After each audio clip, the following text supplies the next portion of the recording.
Bonjour Wine Lovers, je suis en train de déguster une gamme de vins signé Jeff Carrel.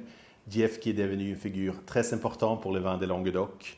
Il est situé en plein cœur des Corbières, entre mer et montagne. Il fait, je ne sais pas combien de vins, mais il y a beaucoup de vins de cépage, il y a beaucoup d'assemblages. La plupart, ils sont vins de France, même s'il est situé dans le Languedoc. Ici, c'est juste une sélection de 3 vins que je viens de goûter, des vins de cépage, mais je dirais que la gamme de Villa des Anges, c'est plutôt des vins haut de gamme. Et les vins de cépage, malgré ça, ils travaillent avec les vignes qui sont minimum 15 ans. Ils travaillent avec les levures indigènes. Et si on commence avec le Sauvignon blanc, je pense que c'est un Sauvignon qui est vinifié avec beaucoup de précision. Je pense que c'est un Sauvignon qui est vendangé al dente très tôt parce que nous savons quand même les arômes d'un Sauvignon plutôt d'un climat frais. J'aime beaucoup, c'est parce qu'il y a une petite touche des notes herbacées, de la citronnelle, du citron vert et tout là. À l'aveugle, je ne sais pas si je dirais c'est un Sauvignon de Languedoc, mais je pense que, et en plus, il a des sols plutôt argilo-calcaires qui gardent beaucoup de fraîcheur en dedans. Si on continue avec le Cinsault rosé, le Cinsault, ce n'est pas un cépage qui est très très connu. On l'utilise dans les assemblages, dans le Rhône, dans le Languedoc.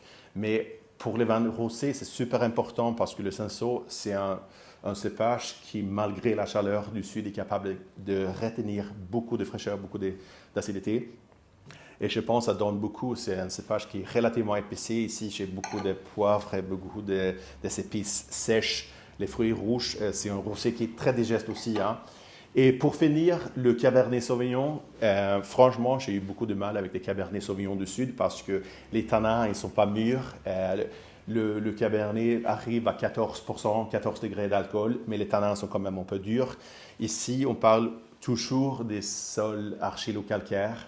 Et c'est un Sauvignon qui est ramassé quand même avec la maturité des tanins. Et je pense, à part d'une expression de cépage, on sent bien le côté cassis, cerise noire. Et moi, à l'aveugle, je dirais c'est situé entre Bordeaux et le sud, parce que c'est un fruit qui est ancré, qui est foncé. Il y a une petite touche de bois, bien fondue, là, avec une touche de caramel au beurre salé, qui est devenu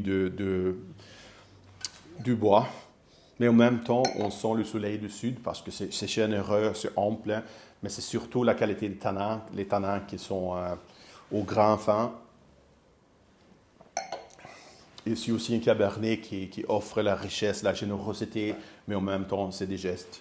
Donc, 3 vins de cépage d'une personnalité très importante avec une gamme de vins qui est super intéressante. Je crois que tous ces 3 vins sont vins de France.